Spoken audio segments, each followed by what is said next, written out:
welcome to the Writing Gals. We are three sweet romance authors today. Victorine is not with us, unfortunately. Just having fun on a cruise. I'm very jealous. I'm not jealous. I get seasick. Anyway. Well, I saw her pictures of the beach, so now I'm definitely jealous. Oh, okay. Back to jealousy. We are going to be talking about Romcom this month, and we're super excited. But first, let's talk about how the last week has gone. So let's go with Amy. How's your week gone? Well, I'm doing a lot of like mindset work for myself, realizing where my hangups of being like just in my life in general, taking like note of if my happiness level, my like attentiveness to my family, and just trying to figure out like obviously everything that I'm doing up until this point is not working because I am constantly stressed. Don't spend time with my family. I am not happy. So I'm trying to just figure that out. I'm also doing something really crazy, and I'm not checking my income for the month of March. Like I can check my orders and I could check my ads, but I am not going to look at my income. And it's terrifying for me, but Wow. I'm excited for what this might bring. I need something to like shake up my life a little bit, I think, and kind of get me out of my head, because I am such a control freak that I like to like wrangle things and force things into the way I think they need to be. And so I'm trying to be like, I'm going to focus on what I can, or I'm going to focus on the actionable things and not the results, because the results I cannot control. I cannot control it, but I can control everything leading up to it, or my effort into things. So that's something I'm doing. I set my goal. Like I have an income goal, but I will have no clue if I'm at all reaching it. I can just say, I am going to spend this amount of money, and I'm going to work hard on all of my ads, and I'm going to work hard on giving my viewer an experience that will cause them to want to read my book. I'm going to do TikToks. But you know what? When I'm not obsessing about my sales, I have so much time. Like to write or to spend time with my family. Like I went to bed last night at 9:50, which is really early for me, but Wow. It's because normally I stay up late because I'm like, oh, but I need my me time. And but I had started having my me time at like 6. So by like 9:30, I was falling asleep during the show I was watching. So I just turned it off. Then my poor husband, he's like, sees me go to bed. He's like, yes, I'm going to get the best night's sleep. And then he couldn't fall asleep till 1. He was very angry this morning. I was like, well, that's not my fault, but he was just like, I think the anxiety of like, okay, you got to fall asleep now so you can get all this good sleep. It really messed with his head. But I don't know. March for me is just the month of trying, like you, Laura, said, you're doing a mindset March, and that's really kind of where I'm going. Also, acting like I'm a 6-figure a month author.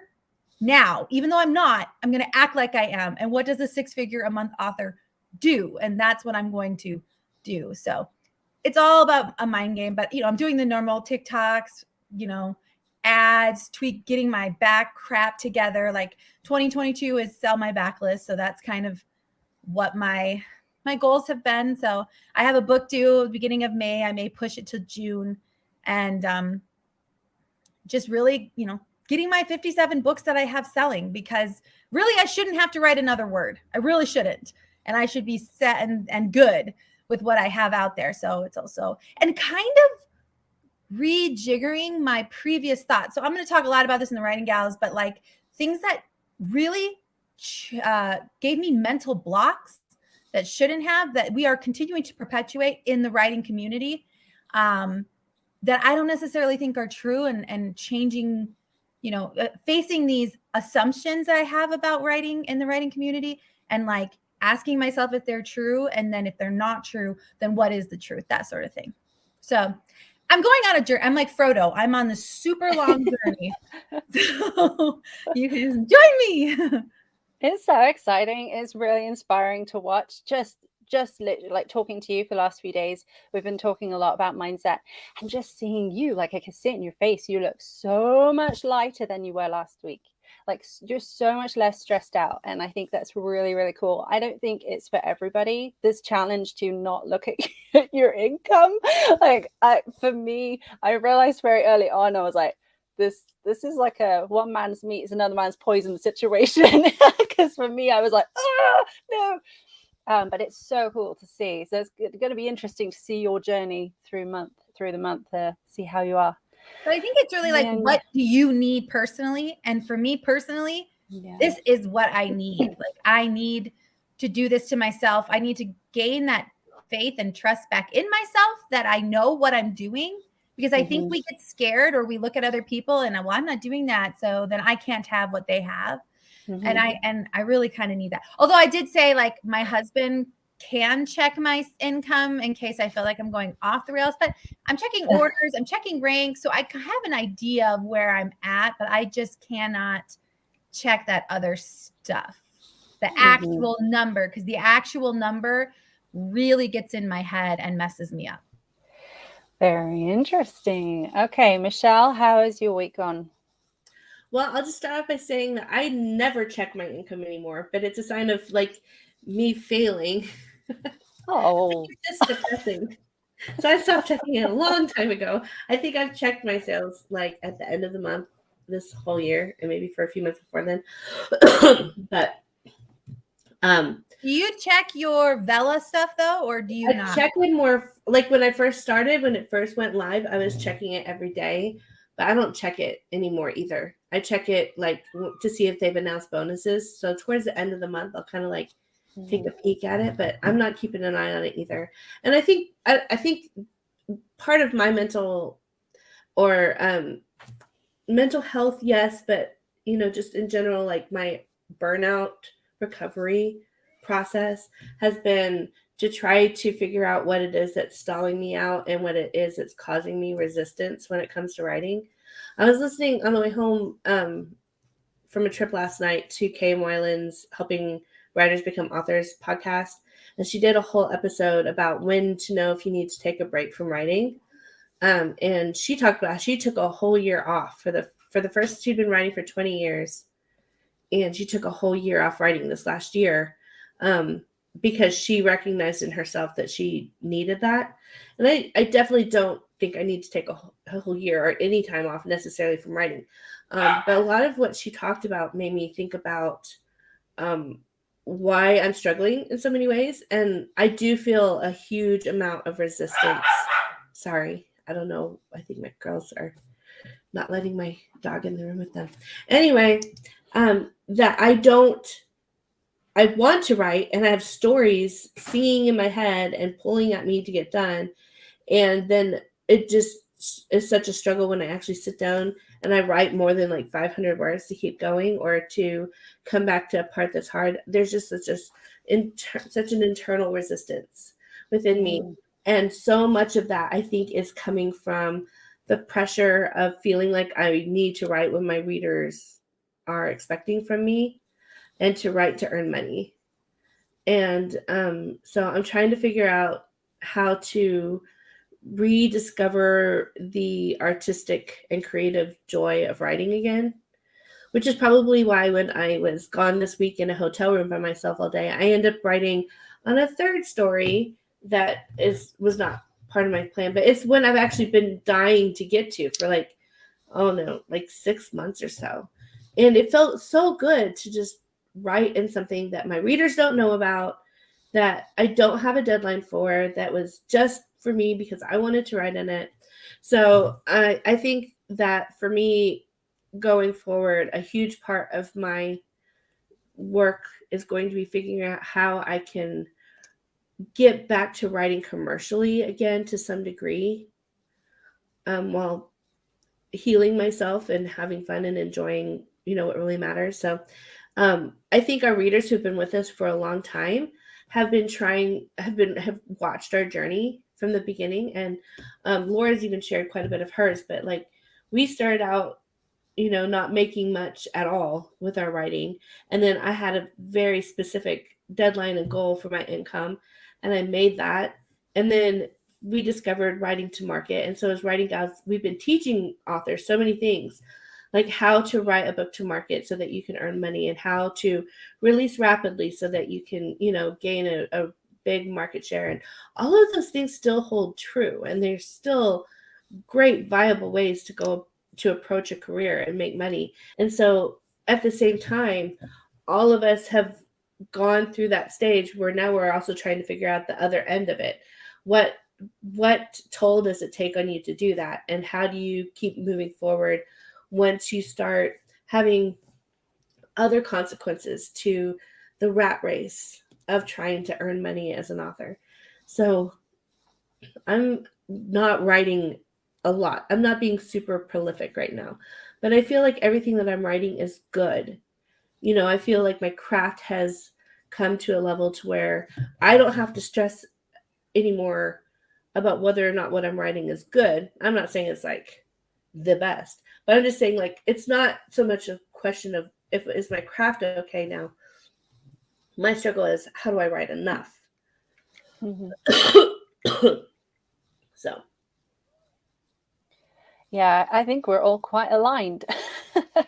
we're all in the same kind of space this week. As Amy said, this month.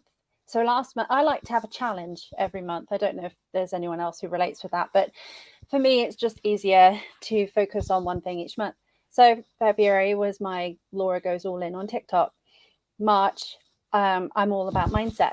And it's because I'm in that same space where I'm asking myself questions. How can I make my day-to-day business sustainable? How can I be doing what I'm doing 20 years from now? Because that's what I want to be doing. I love writing. I've been writing since I was like 4 or 5 years old. Like, I don't want to lose the joy and the passion and the love. And I think a lot of what you said, Michelle, really resonates. I think there's a lot of pressure that we don't really talk about a lot. When we know that we have readers who are waiting for a specific story, like putting up pre-orders is very stressful. It's lovely to see that readers want that book. And sometimes I play around with blurbs. So I'll put up a pre-order, I'll write a blurb, and I haven't actually outlined the book. And I'm like wondering if anyone wants to read the story. And then, so for one of my books, I have like 247 pre-orders on this book that I haven't like plotted yet. And it's absolutely terrifying, and we don't talk about it enough. I think we get really excited about numbers and we talk about goals and we want to make all this income, but as we rise the ranks and as we achieve more, there seems to be this little like pressure that's almost like, imposter syndrome gets a little bit louder than it was at the beginning. Because I feel like at the beginning we felt like, oh, well, we have nothing to lose. Nobody knows us. Nobody's reading our books. So we could just have fun. And then now, so it's just very interesting. My week has been working really hard on trying to slow down, go back to basics. I've started doing ads again, and I feel like I feel like a baby because I was running ads, and ads even 2 months ago, you have to keep changing your ads and your ad strategy. So I'm like, whoa, back to basics. But what has been really cool is that I have been using TikTok to kind of test what works and what readers will react to. So that's kind of helped me with how I'm going to approach ads. I think for the first time, I'm approaching ads with the mindset of someone experiencing the ad, if that makes sense. Before, it would always be like, what words can I say to manipulate the person to just buy it now? And instead, it's like, how can I make this person feel something and realize that what I have is exactly what they're looking for? So, yeah, it seems like we've all had a very interesting week. Long may it continue. Hopefully by the end of the month we'll just be like, we'd figured it all out. Yeah. We're all writing everything we love, probably be in completely different genres. Who knows? Who knows where we'll go. Keep tuning in, everybody, so you can find out. Absolutely. I've got to keep you guys guessing. Anyway, so we are going to be talking. Hey, Laura, can I say something really quick? Yeah. For everybody that's watching and in the future watching, like, it's really easy to increase your income fast. It is. And we are all proof of that. what is hard is sustaining a level or finding a level that you can sustain and be happy at. Because it's easy to go from like, and Michelle and Laura, you can go from $1,000 to $5,000 in a month. And that's really easy because you got that motivation, you got that excitement. You're like, oh, I'm going to make this. And you put a ton of work into it. And then you start to think, if this is the work that I have to do my entire life, I will be a very unhappy person. So I think where we are at is where a lot of authors get to, and then they quit writing because they say it's too hard, or the market's too saturated, or ads just don't work anymore. And we are working through all of those sorts of places that you'll eventually, if you haven't been there yet, you will find yourself there. And that's when you have to reset. Like we talked about reset a lot. Like you have to figure out like, what's your new normal? What's the new, like, how are you going to approach and make this a lifelong career so that you're Brandon Sanderson and you put up a GoFundMe thing or whatever that is, and you make $15 million in 2 days, like insanity. But like, he is somebody who didn't give up, and he found new resting places, new normals. We're just all in a valley, and we're gonna come back out, and we're gonna have another mountain. And because it's not just a linear line, it's very much an up and down type of thing. Absolutely. I'm really glad that you added that, because I think so many people, I see it in the writing groups. A lot of people are feeling the same way. So I think it's good. The more that we share, then the more that people will feel less alienated, like they're the only ones going through this. And that if you are struggling right now, it doesn't mean that you're a failure or that you should quit or that this isn't for you. It just means that you need to maybe reset. I like the word reset. That's a good one.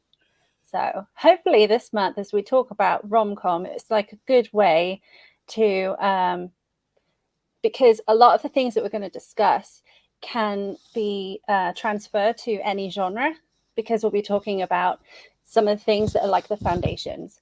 So this is a good opportunity to go back to basics and to have some useful discussions. So please let us know if you have any questions, and we'll try and get to them.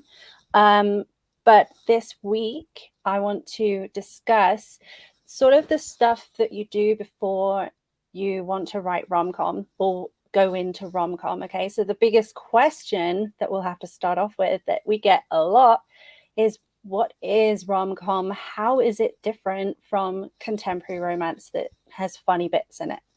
So Michelle, would you like to start us off?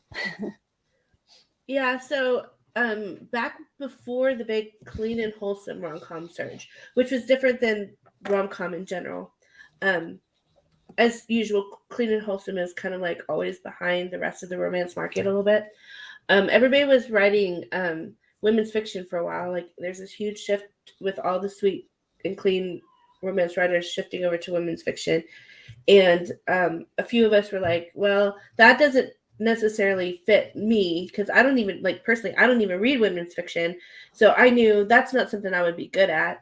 And I didn't have a whole lot of interest in it either. And so I started looking around because I knew I needed something new. And I thought, you know what? Rom-com is right up my alley.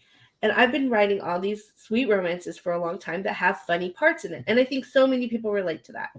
Lots and lots of clean and wholesome romance writers, and just romance writers in general, who are writing straight contemporary romances. Like that's like, it's not like sci-fi, or like it's just like contemporary romance, have a lot of humor in it. And it's because it's, lighthearted, it's fluffy, or even if it's got a lot of conflict to it, using comedic breaks is something that we use to kind of soften the blow of hardship and conflict in our stories. So the humor is not new to most of us. And so when you try to shift over from regular contemporary romance to rom-com, there's definitely that question of like, at what point does it become rom-com, and what are the things that make rom-com different than contemporary?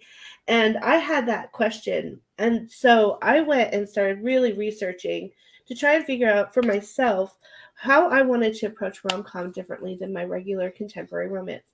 And for me, those answers included a bigger focus on my protagonist and her voice. I feel like rom-com to chick lit what women's fiction is to oh my gosh. No, women's fiction is to chick lit what rom-com is to romance. Does that make sense? Yeah. So like rom-com and chick lit are very, very similar in that they are, instead of focusing on like the broader aspects of like family and friendship, I think rom-com focuses a lot more on the female and like her circle of friends maybe, but mostly on her and her adventure in trying to figure out her life and where she wants to be. And so I knew that I wanted to focus on her voice. I knew she needed to like have an approachable, quirky, and also kind of like approach, like everybody could feel like they were her, like approachable voice. So voice number one.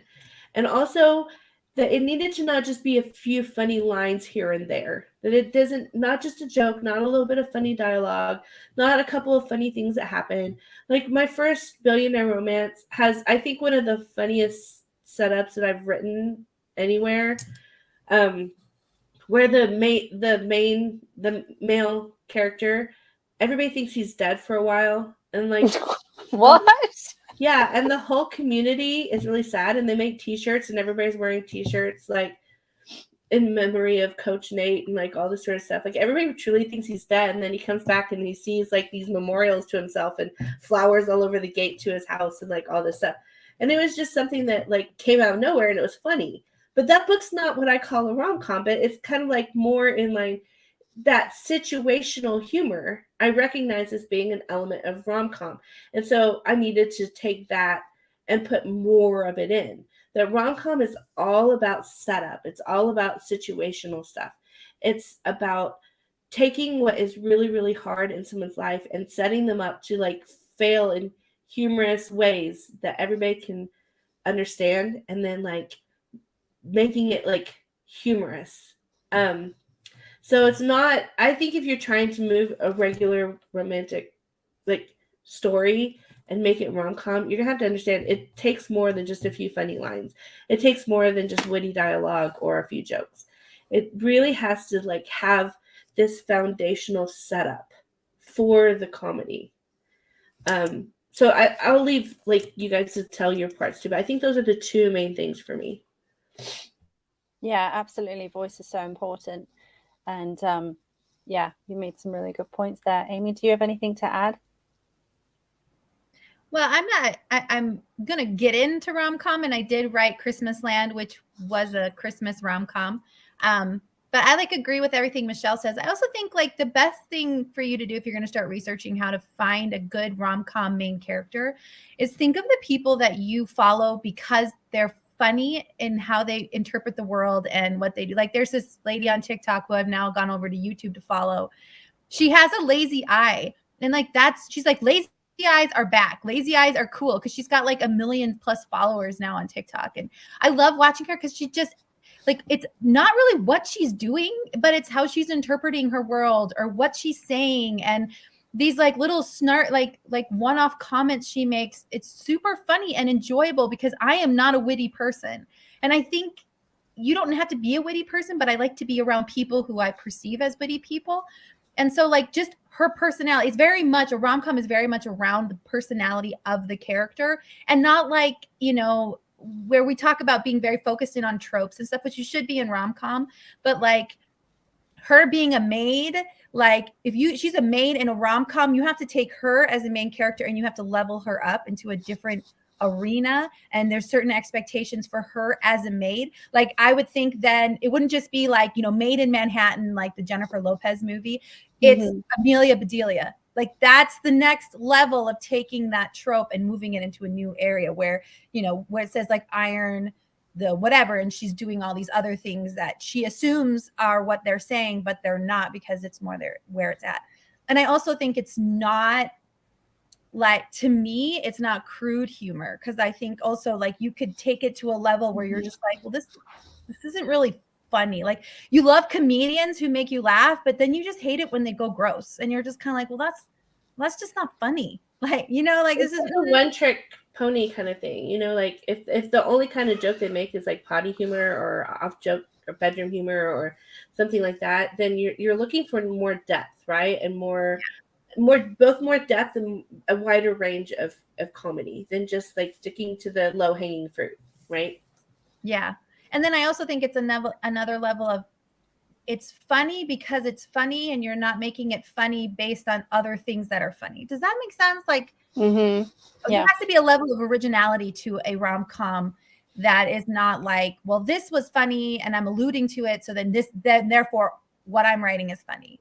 Like, it just, I think that you can also try too hard in rom-com and then it just doesn't come off as funny. Whereas if you had maybe pulled back and had just allowed it to be what it was, then it would be funny.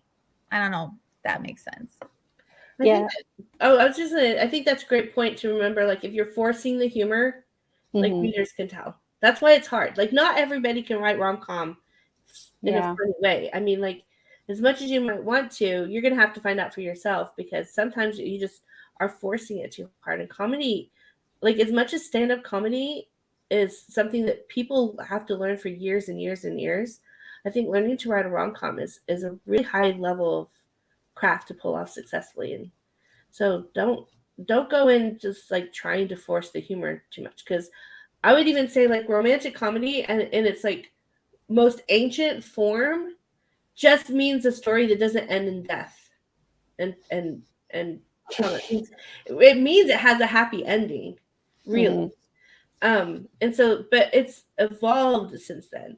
But we all have to remember, like, it's not just like slapstick comedy. Like, we kind of keep saying too, like, it has to do with more the characters failing in glorious ways that make us all just both feel super bad for them, but like can't help but laugh. It's like when someone falls down the stairs and you have this weird, like, hilarious reaction. You're both laughing because, like, you are aware how horrible and embarrassing that is, and like takes you by surprise as well. So you have like both the sympathetic reaction of like, oh my gosh, if that happened to me, I would die. And that makes it funny. For some reason, we just respond that way. And also, it, like I said, it's like the unexpectedness. It's like the twist, the like coming out of nowhereness. And so if like your rom-com is predictable and people know where you're going with it, that's a sign that you haven't delivered, you know, the true comedic promise that I'm going to take you by surprise and you never know what's going to come next. And you're going to like be shocked. Like, did that just happen? You know, that has to be your reader's reaction over and over and over again. And so predictable writing is going to kill a rom-com as fast as anything. Yeah, that's so true. Did you have something to say, Amy? I was just going to say, like, I agree with Michelle, but I also, my whole entire Christmas Land book is basically cliches in Hallmark movies. So like it's delivered in a way that they expect it to be, but I put twists on it to make it funny. But they definitely like even in my blurb, I'm like, she gets roped into a baking contest that she wins, and it's like impossible because she's a bad chef, and it's just like all the things that you kind of make fun of in a Hallmark movie, like, but I lean into them, but I deliver them. Like what you said with Dan Brown or whoever it was who said, give your readers what they want when in a way they don't expect it. Yeah. But see, that's the setup. That's part of the humor of it, is you set them up to expect this thing. So they are set up to expect this Hallmark cliche. So they think they know what's happening going into it. And the comedy happens when you twist it on them and when they get something that they didn't see coming. So yeah, so I think like the expected, you know, situation is the setup for the comedy that you deliver after that. Yeah, the movie Jungle Cruise is a really good example of setting up and then just surprising you. There were so many times where I was like, oh, this is where like he swoops in on the vine and saves her. And then it's like, oh, he just dropped her. And it was amazing. That happened time and time again in that movie. Well, and so, and that brings up another thing that if you study comedy, there's this whole series of like, you build on the funny things. So like the first time something kind of unexpected happens, but you do it in a series of 3 that are all kind of like linked together. And every time they think, okay, well, this happened last time, so now I'm expecting this. And then you take them in a different direction. And then they're expecting that. And then you take them in a different direction. So most comedy is set up in like sets of 3. And then like every time you're twisting it, but then you come back around and twist even harder. So that, like, if you study how almost all stand-up comedians work their things, or like any kind of like comedy skit, there's usually this foundation of like the set of 3s followed by the final twist. And so it's a good way to kind of help structure your romance too, when you remember that. Yeah, I think it's important as well. When you're looking at rom-com, I think a good analogy, for me at least, is to think of it as like it's an animation rather than it's a hyper-realistic story. You'll see a lot of reviews of like top rom-coms where people say, well, this would never really happen in real life, or, you know, ridiculous, over the top. And that is exactly the right thing. Like, that's what you want. You kind of want something that is exaggerated and not completely like real life. Otherwise, you lose the humor, because that's part of the humor. And I also like to think of rom-com as kind of an extension of fantasy, because you're able to live out this, you know, live out the most humiliating experiences, or things going wrong, or what would happen if this happened. And it's the whole concept, like the whole theme of rom-com is to be unapologetically yourself and someone to love you even with your flaws, like wide open, basically. Even if you mess up, even if the worst happens, that person still loves you and adores you, and there's a happy ending. So yeah. I've remembered another thing that I've said is extremely important for rom-com, and that is you have something to say. So all comedy is basically putting a microscope on society, right? And it's pointing out our flaws. It's pointing out things that we're doing wrong, things that are ridiculous, things that need to change. And we're delivering our sort of perspective or our view on this particular aspect of society in a way that isn't like, hey, agree with me. It's showing people through this process of making things funny and outlandish and extreme, something that is real and something that we need to kind of think about and look at and possibly change about ourselves or about the world around us. And so, like, I think if you're just going into romantic comedy with the idea of, I'm going to make things funny, like, just consider adding this sort of other layer that elevates it into giving it a purpose, and figure out how you can, like I said, bring that microscope onto society through what you're writing. Absolutely. Okay, so so the next question that I wanted us to discuss, I did want to give a brief analogy before I do pass over to you guys, but the question was basically, can you package up a contemporary romance that has funny bits in it into a rom-com and sell it as a rom-com? And the thing I wanted to share is my cake analogy. And it's basically, you got to imagine that you're a baker and you make you make a coffee cake, right? And you make this amazing cake. It's coffee. It's like, you know, got lovely icing on and everything. You do your market research and you find that toffee cakes sell better than coffee cakes. And you think, well, they look very similar. And if I only change the first letter, then it's toffee. So I could just brand it as a toffee cake and more people will buy my cake. So then you put your cake in the store, it's branded as a toffee cake, and then people come in, buy your toffee cake expecting toffee. They get home, they take a bite of it, and it's coffee, which is completely a different taste to toffee. So my analogy is, if you are writing a book in any genre, I think first of all, it's important to know what genre your book fits in before you even write it, because it's so much easier than having to try and reverse engineer your book and be like, where does this fit? Which genre is this? So it's always good to be very intentional when you're writing a book. Where is this going to be in the genre? If you've written a small town romance that has some funny moments in it, and you package it all up like it's going to be this laugh out loud rom-com, people are going to be expecting rom-com, and they'll be getting small town romance with some funny bits in it. And it doesn't mean that you will sell less books, or, you know, it will do you loads of harm in the short run. But I think in the long run, it would, because if you lean into the fact it's a small town romance, you'd sell a lot more books than if you say, hey, it's a rom-com, because you think that rom-com's selling really well. So what do you guys think on that? It's always a difficult line, because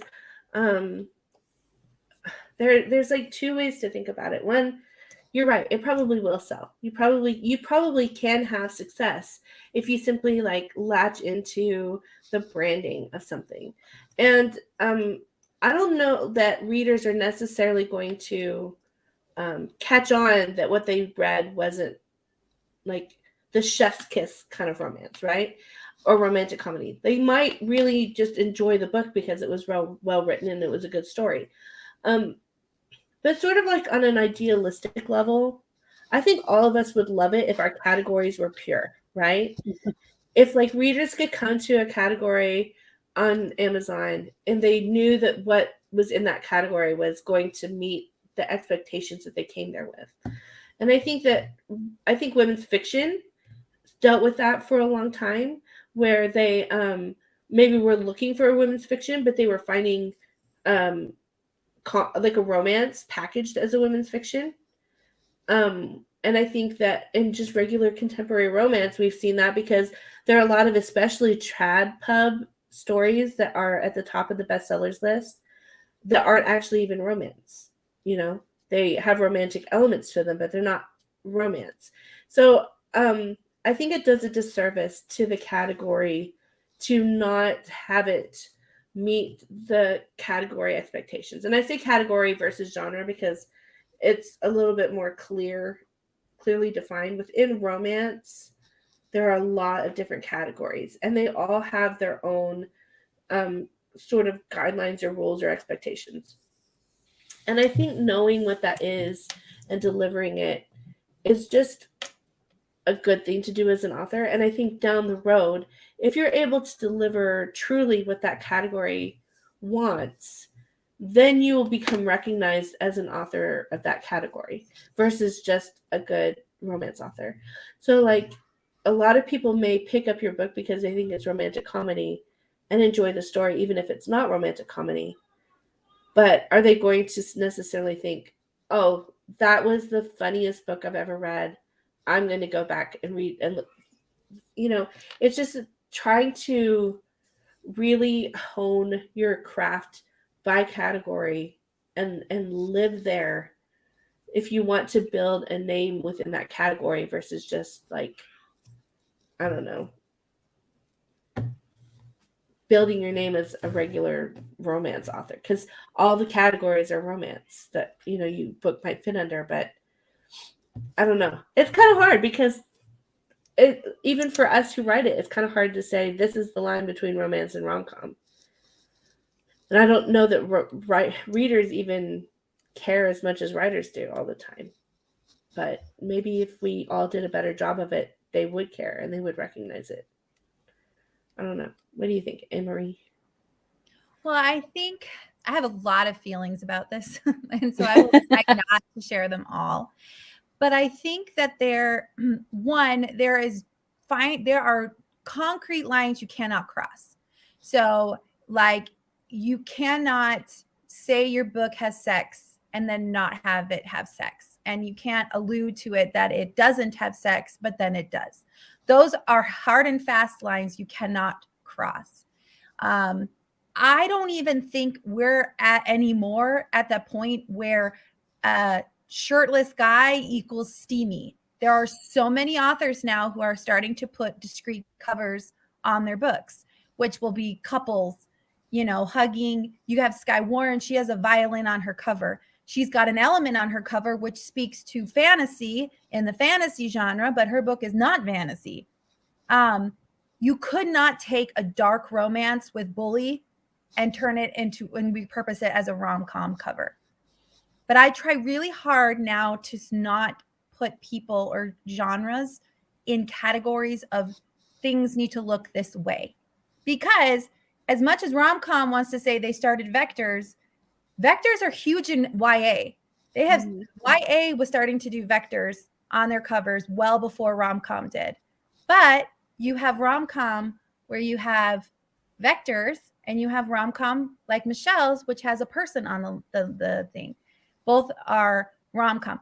Also, colors, I think, are hard and fast. You would not put soft, light, fluffy covers on a dark romance. Those are hard and fast. That will give your reader a bad experience and will also give you the wrong reader.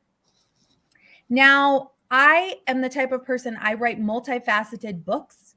So, for example, my Braxton Brothers series is a contemporary romance, but it's also a family saga because every child comes back to the family home and has to deal with relationships with the family as well as the romance as they're falling in love. So I felt confident being able to say I can repurpose this as a women's fiction series because it's a family saga, which is mostly under women's fiction, or I can repurpose it as a contemporary romance because it is romance heavy. When I started my women's fiction Red Stiletto Book Club series, it's half women's fiction and half romance. So I could go in the direction of romance and feel comfortable doing that. So I would say, no, like Laura said, know what genre you want to go into, but also don't box yourself in because I don't necessarily think that, I don't know. And I also feel like TikTok has opened my eyes to marketing in a way that I've never experienced before. And you can take a one-off weird book and sell it on TikTok, no problem. So I think a part of my mindset is trying to get out of these hard and fast rules we have put ourselves in, because like Michelle with writing, like we have told ourselves you have to write words every single day and you have to word 5,000 words a day. And if you don't, you're a crap author. Like I refuse to subscribe to that anymore. I refuse to subscribe to any of these past things that I thought were hard and fast rules. So I would say, yes, I agree with that. But I also think we get so wrapped up in branding. Also, I'm a person who published a paranormal romance series that was sweet under a secret pen name. And I told no one. And the thing I struggled with the most was that I had no one to target. Like we don't realize that having more in a genre is better than less. And we get this scarcity mentality that really limits our capacity to in our career, I think. And so here I was thinking, oh, I have, I have this secret thing no one's going to know about, no one can copy me on. And then I ended up messing me up because when I went to run Amazon ads, I had no clue who I was going to target because I wasn't steamy and I didn't look like the other paranormal things. So I think, yes, but I think I agree with Michelle more in the sense that I think we overthink it as authors, and that maybe readers like don't label it like slapstick humor, all these things if it doesn't have that. But I would prefer to have more in a genre than less, because if your cover looks like mine, I'm just going to target the crap out of you and sell my actual rom-com to your people. Does that make sense? Does that sound bad? It sounds bad, but. Well, that's the thing is I don't think that there's ever, as much as we might want a category to be kind of pure and like be what it is, just for like, I know that I always get frustrated like with the bestseller list when they don't reflect the category. I think that is my biggest thing, is that when the books that are like showing up for the readers as being like the best books in this category don't even reflect that category, that's where I get really mad. As a reader, I know that I picked up a few romantic comedies that I see a lot of readers talking about as romantic comedies, and even like getting like awards or different things, recognition in the rom-com category. And then when I pick it up and read, it's like either depressing or sad or not super funny, and maybe it picks up towards the end and all the funny stuff is at the end. But for me, like I want to know from the get-go, like I want to settle in and be like, this is what I came for, right? And so so sometimes the packaging, if it's packaged a certain way or there's a promise there, I do get disappointed, in what I'm delivering or what I'm delivered. So there are two romantic comedy. Well, I don't know if it's called. I think it's called a romantic comedy on Netflix that are K-dramas right now. And one is Forecasting the Weather in Love or something like that. And the other one is called Business Proposal. And if you are curious what I'm talking about, you could check them both out. It's just a couple of episodes that are out right now. The Forecasting the Weather one, it has some funny parts in it, but it has a different pace. It has a different tone. It's even a little, it's more metaphorical. It's more even slow or boring, or it's like really getting into like, I don't know, just has this different pace to it. And it's fine. I'm enjoying it to a lot of degrees. I mean, but it's a different thing than Business Proposal, which comes straight in and it's like, I'm a romantic comedy. And you're going to laugh your butt off from the beginning of the first episode to the end of the second episode. And you're going to be clamoring like, this is what I need in my life. I was looking for a romantic comedy. I'm engaged. This is hilarious. I love the comedy of the characters and their interaction and the situations and the problems that they have gotten themselves into. It is Business Proposal is, straight up delivering on the romantic comedy elements that we go into it for. And it's not that either one is like, or that the other one is not a good story. It's just a different kind of story. It has a different feel to it. And I can see reviews and people how they're reacting to it, and the one is getting people like, this isn't what I thought it was going to be, or like, this is more boring than I thought, and the other one, I'm seeing people raving about it and telling all their friends and being like, this is hilarious, you got to watch this. So it's just a matter of like figuring out that even if things can get away with being romantic comedy, it doesn't mean that they are going to get the response. All the elements of romantic comedy are there for a reason. It's not because we're creating rules just to create rules. We're not making it have to be this and this and this to be romantic comedy with some like abstract just because we say it is, or because we say so kind of rules. They're rules because that's what readers are looking for when they go to that category. They're looking for the humor. They want to be surprised. They want to be constantly tickled with, how crazy this is or how unexpected. And they also want to see characters failing over and over and over again in ridiculous ways that make light of struggle. While at the same time showing them like, we all fail, we all struggle, we can laugh at this and join each other in the solidarity of how horrible and hard life can be, but we're going to laugh at it and we're going to keep going. And that is what makes romantic comedy work. It's people respond to comedy where people are failing and struggling and getting into ridiculous situations because that character gets up a time and time again and keeps going until they eventually find victory or success. And it's that promise that if we just keep going through these hard things in life, that we're going to eventually find success and happiness that we go to that category for. Because we were talking the other day in our private chat with each other about really crazy things that have happened in life that people would have a hard time believing were real. But that happens to all of us. We all have these really comedic, crazy things happen, and hard things happen that we like, just things that happen at a funeral. I have seen really funny things happen at a funeral where like my nephew started shooting at what he said later was a zombie in the middle of a funeral. And it turned out to be one of the family's like long lost cousins that truly looked like a zombie. And it was a sad occasion, but it was something funny and crazy that happened that kind of gave us all the chance to kind of laugh at life in a hard place. And that's what romantic comedy does. So if your book is not delivering that experience and it's just got a few funny lines in it, it might do fine and readers might really like it and they might keep reading your books. But it doesn't mean that you're actually selling yourself short, I guess is what I'm trying to say. Like you could deliver something better and you could get a better reaction and you could build a better following if you just elevated your work and tried to hit what that category wants. So I guess I'll leave it at that. Like, you're selling yourself short if you don't go all in. It's understanding readers' expectations of the genre. And I think 2 points have been made that are really important here is that one, it's important to realize that when you brand your book so in your face in one genre, you're making a really strong promise to the readers.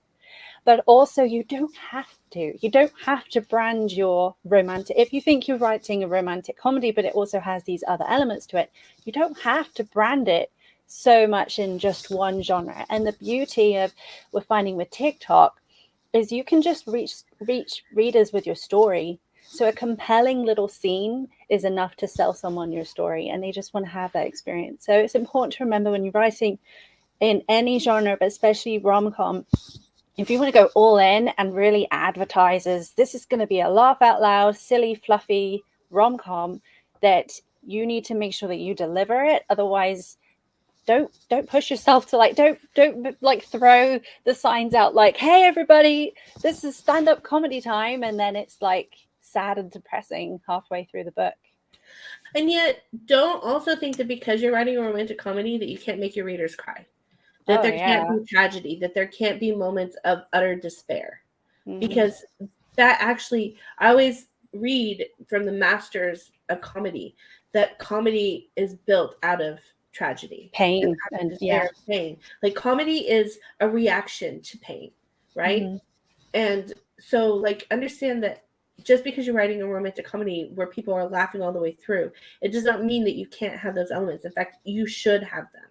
Mm-hmm. Even more so than in a regular romance, I think. I think you should have such a wide range of that spectrum of funny and tragedy in a comedy mm-hmm.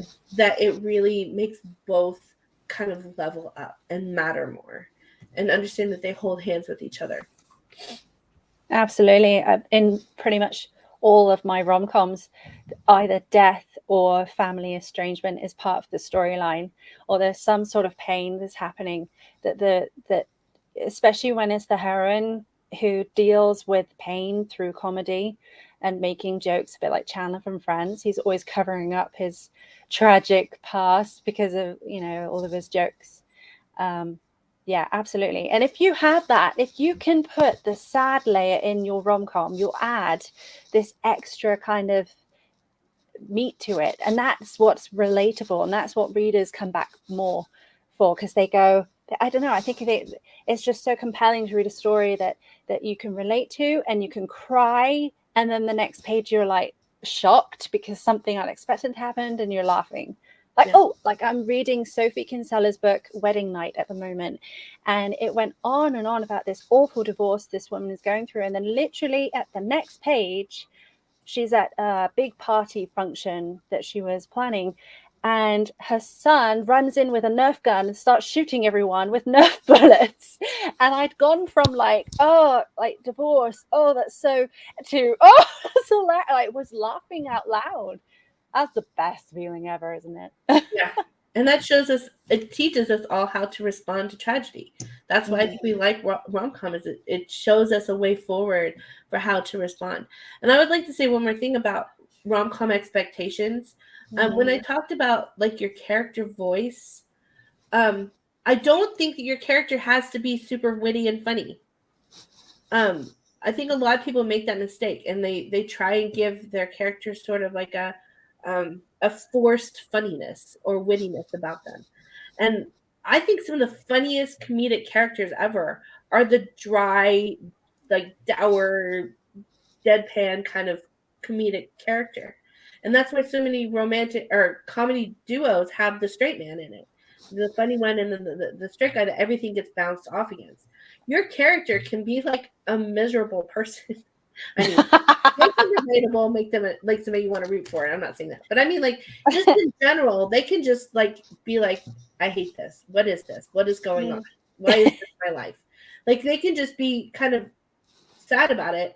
It's not just their voice. It's like how you see them struggle through all these really crazy things and get knocked down and come back up again. And you can just have like your secondary characters, the people that are bouncing off of them, be the ones delivering the jokes and providing like some of the witty or things can be funny because they react the way they do. Like, it's funny that they're reacting in this, like dry way, or this like woe is me kind of way. It depends. It's all about how you craft your character and how you deliver it. And that's part of the genius of comedy is, just understanding like what makes things funny. Kane Weiland was talking about the Andy Griffith show as like some examples of. She was talking about something else, but she was talking about the Barney Five character and how he is a comedic character that like is funny. He himself is funny, but most of the reason why he's funny is because of everybody around him being like completely opposite of him. And because they're opposite, they bring out the humor in a character that might just be really annoying otherwise, right? And like some of the characters in that are not funny at all in and of themselves, but they're funny in the way they react to situations, the way they react with other characters. So, I mean, just study other comedies, and it doesn't have to be romantic comedies. In fact, maybe take a break from reading and watching romantic comedies to learn how to write them and just strictly go for comedy and start understanding why comedy is working in other forms, to understand how to really build the setup and build the character interactions, the chemistry between characters that causes things to be funny. Absolutely. I think we've got just about enough time to give one tip. Can we give one tip? I just wanted to say something. Oh, okay. Go on. Going back to like people moving into the rom-com genre, and we've talked about this between us. I think people get panicked that, again, this limiting factor of certain categories get oversaturated, and like everybody was in contemporary romance and they just went whoop, and they were going to rom-com or they were going to women's fiction, and we are sitting here going, there are still readers in contemporary romance. Like, don't feel like you have to rebrand your covers or you have to rebrand your books to look or to be something else. Like, there are still a huge market in contemporary romance. So like, let go of this idea that if you don't do one or the other, then you're not going to hit readers. We get that like limiting factor in our mind, the scarcity mentality. And if your book is a contemporary romance and it's good where it's at, just leave it there. Like maybe refresh the cover or put a couple on it or put a vector on it or something, but you don't have to rebrand it as a rom-com or as a women's fiction if it's not, but it will still sell and readers will still find it. Like, don't worry that you're going to be off here on a different path and everybody else figured out the yellow brick road to wealth and prosperity, because it's not true. Rom-com existed before, rom-com will exist after this rush, and you have to, as a person and as an author, have to settle where you're happiest. And I would even say it's a good time to write contemporary romance because the market is not being fed like it was before. Yeah. There are hungry readers that are looking for, what they want. So you want just a cute, hot guy on their cover, like an actual physical person on the cover. So yeah, I would 100% agree with that. Yeah, and rom-com readers are a breed of their own. They really are. I started off writing billionaire romance, and my billionaire romance readers did not cross over to rom-com. They just didn't. They were like, no, I want billionaire contemporary romance. I'm not really into fluffy, cute rom-coms. So it's important to remember that if you just suddenly, if you think, like I thought writing billionaire romance, going to rom-com was like, I'll be fine. It's like the same thing. It is not the same thing. It is not. And a lot of people say is going on with this mindset. I hear a lot of people say, oh yeah, nobody wants to read billionaire romance anymore. Like, oh, it's saturated. Oh, like, so if I see one more man in a suit on a cover, like, and yet I have been selling my billionaire books. They've been out for like 2-3 years now, haven't changed the covers, and people want them because people are still looking for billionaire romance.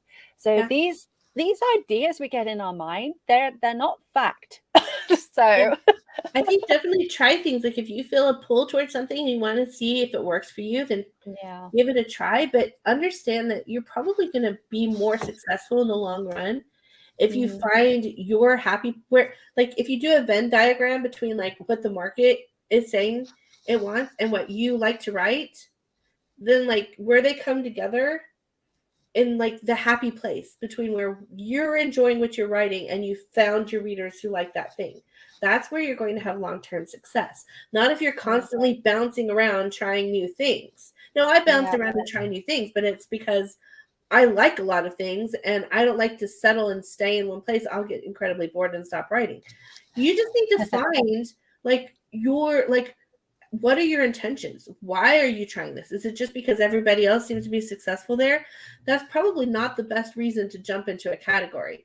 But if it's because I love that category and I want to see if I can write in it, then try it and see if you're able to find an audience. When I moved over to Romcom, the response that I got from even my regular readers was like, Michelle, keep doing this. This is where you belong. Like your writing shines in Romcom. And you know, I've discovered it works for me probably mostly because it resonates with me inside, you know? And so I think that like that's the important factor is what makes you happy and when you can find the audience that wants what you're delivering. I want us to leave with one tip that we can give to people who want to get started and want to write a rom-com. So what's one big tip that you can give them to prepare to start their first rom-com? Mine would, like I said earlier, would be to take in a lot of comedy and learn about comedy.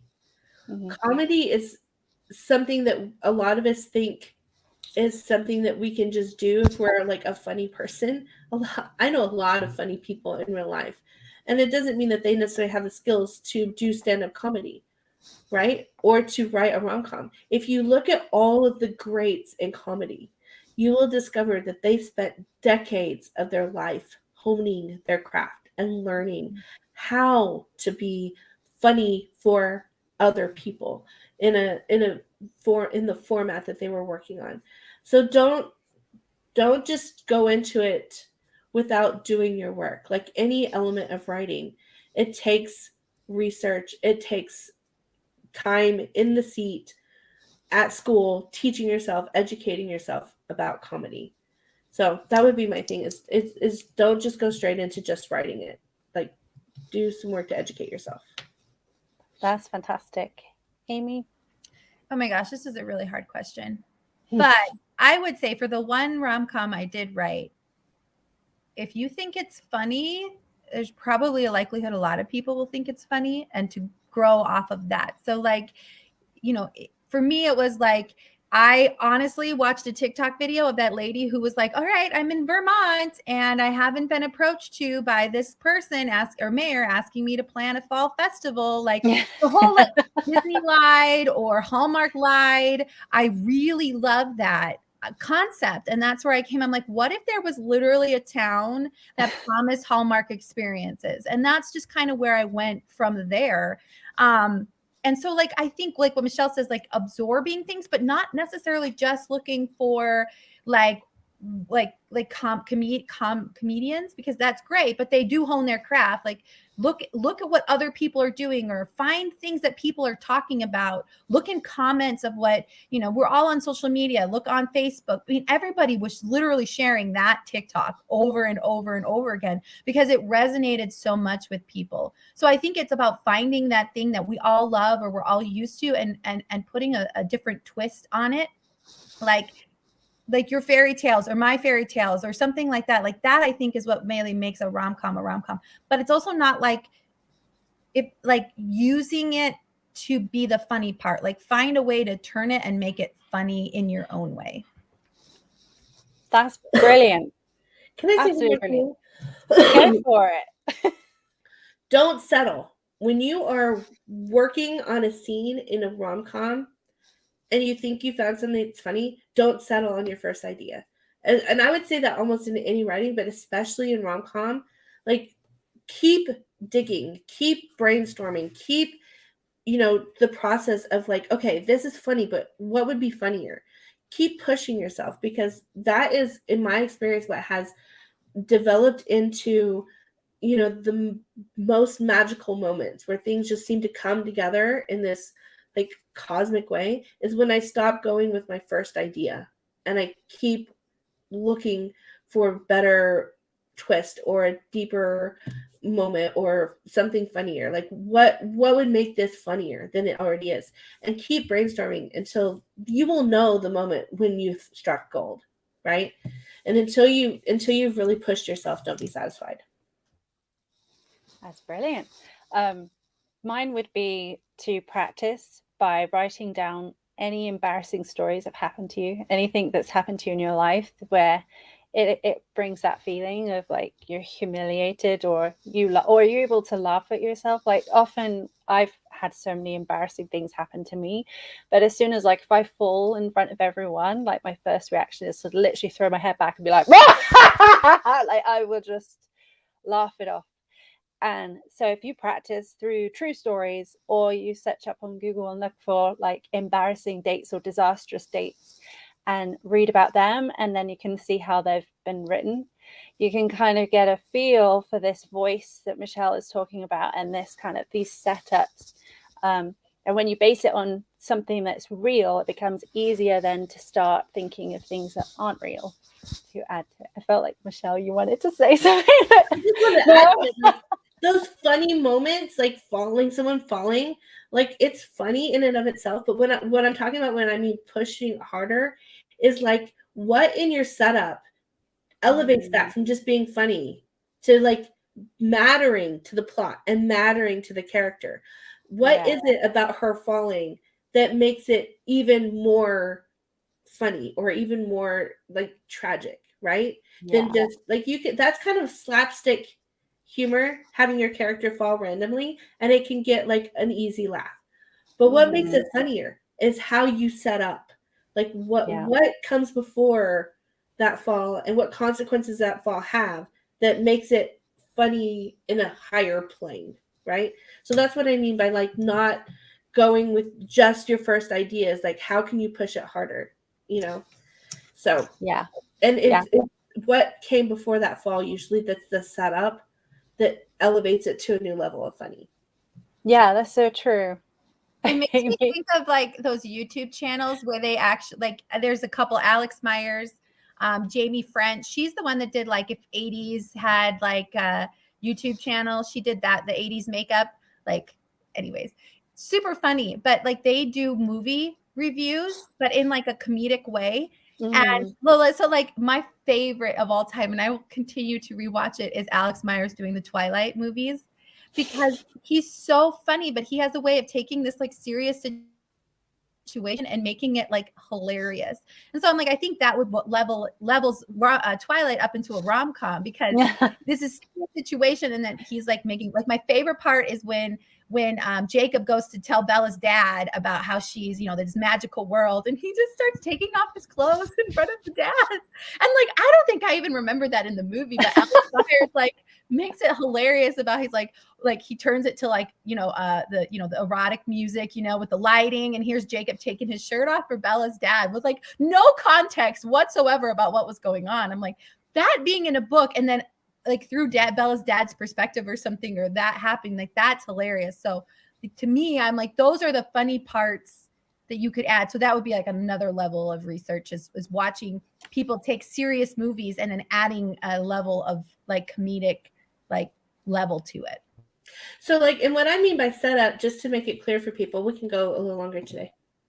Maybe we can. I don't know. I should pick up my daughter from school, unless my husband did. Anyways, so the girl falls. Like, say she falls in front of, like, the guy that she likes.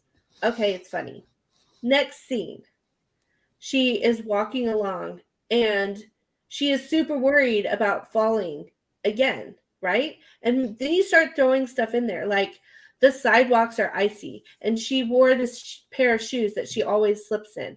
And so she is just, like, so worried about falling in front of this guy again. And she passes the guy on the sidewalk, and maybe she slips and slides, but she doesn't fall.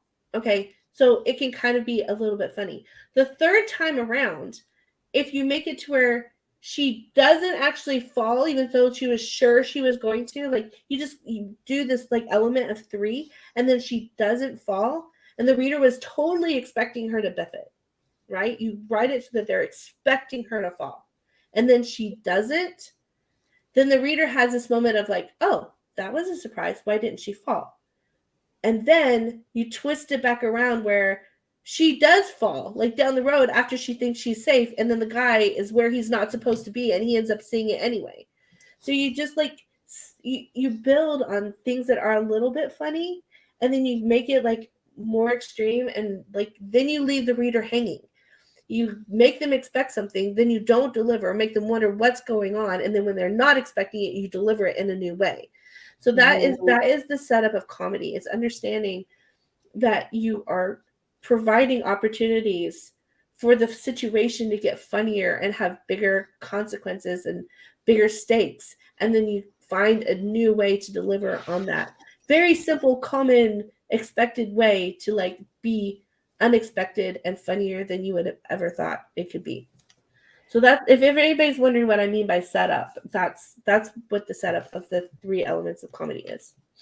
Yeah, and it's merging the romance with the comedy is when you get to have these scenes that are multi-layered and they entwine so beautifully with the storyline, because in rom-com, it is equal parts romance, equal parts comedy. And you got to remember, we always focus on, oh, it's got to be funny, but the romance is still got to be really swoony. So in one of my scenes for The Terrible Personal Shopper, she is pretending to be a personal shopper and she's a terrible personal shopper.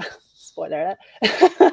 And she is so worried that she's going to get fired because this actress has asked her for 20 boxes of these Gucci shoes that she has to carry across Oxford Street back to the hotel, right? And it's raining, or it's been raining, and there's puddles everywhere. And so I thought, I love the scene in Bridget Jones where Bridget gets completely covered in the water, you know, the truck goes through the puddle. And I was like, what if she is also really worried that something's going to happen to these shoes? And she like manages to, you know, she's wearing stilettos, she gets through the store, she doesn't drop the shoes, and when you think that they're going to get dropped, she gets outside ready to get into a cab, and only then does a truck go by and a huge splash hits her, and the surprise of it all makes her throw the boxes in the air, so they're all thrown in, you know, all these Gucci shoes. And then she's just about to shake her fist to the heavens about why me, when she sees her boss, who's her crush, standing across the road, looking at her like, are you okay? But then instead of firing her, he pays for all new shoes. He takes her to get pampered and buys her a whole new outfit and then takes her out to dinner. And it's like this entwined, it's equal parts comedy and romance. So I think it's important with romantic comedy not to lose sight of the romantic side as well as the comedic side. And that the thing that carries the story is the relationship. So that was my little thing. Thank you so much to Michelle and Amy for this really fun. I feel like we could have talked for like 3 hours, don't you? So it's good that for the rest of March, we are going to continue our conversation on Romcom. Next week, we'll be talking about the actual writing and crafting rom-com, so we can do a deep dive into scenes and setup and all that jazz. If you're not already part of our thriving Facebook group, come find us in the Writing Gals. We can carry on the discussion over there.